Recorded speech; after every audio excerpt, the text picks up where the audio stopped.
Sufi. Iyalegba. Ó tẹ ẹ̀dá bá. Bá wà. Ìrẹ́rẹ́ mo wá rí.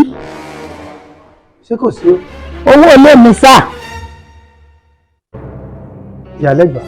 Oúnjẹ. Mo ti bẹ̀yìn mo fẹ́ kẹ́ ẹ ṣe sùúrù mi. Àsìkò yá wà yìí ra àwọn ọmọ ilé mi máa wọlé.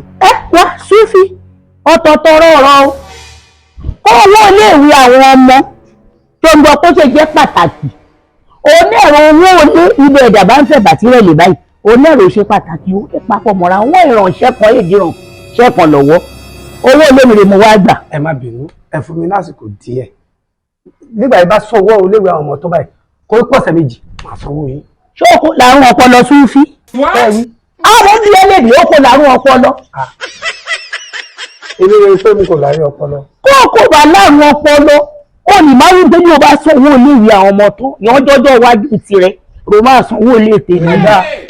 Ẹ máa wá lọ gbowó yín lọ́wọ́ ẹni láìrò ọpọlọ. Ìrẹ́ náà wà ìrẹ́ ro láwọn ọpọlọ mo fẹ́ gbowó ilé lọ rẹ̀. Àrí? Bá a wà ìrẹ́ ro láwọn ọpọlọ. Ọ̀yá mi tẹ̀yìn bàbá mi ni mo jogún lé lọ́wọ́ wọn iṣẹ́ ránṣẹ́. Wọ́n ẹ̀gbà méjì kì í jára wọn yàn. Ẹ̀gbà méjì kì í jára wọn níyàn. Ṣe lóòrò owó lábẹ́bí dáadáa. Àrí? Kẹ́ẹ̀fà fẹ́ ṣe ìṣẹ̀lẹ̀ ìṣẹ̀lẹ̀. Ó bá wú ọ lébọ̀ lálẹ́. Ṣé kọ́ wa tówó ni? Ilé ọlọ́gbọ̀ olúwa kò ní rí kọ́bọ̀ gbà.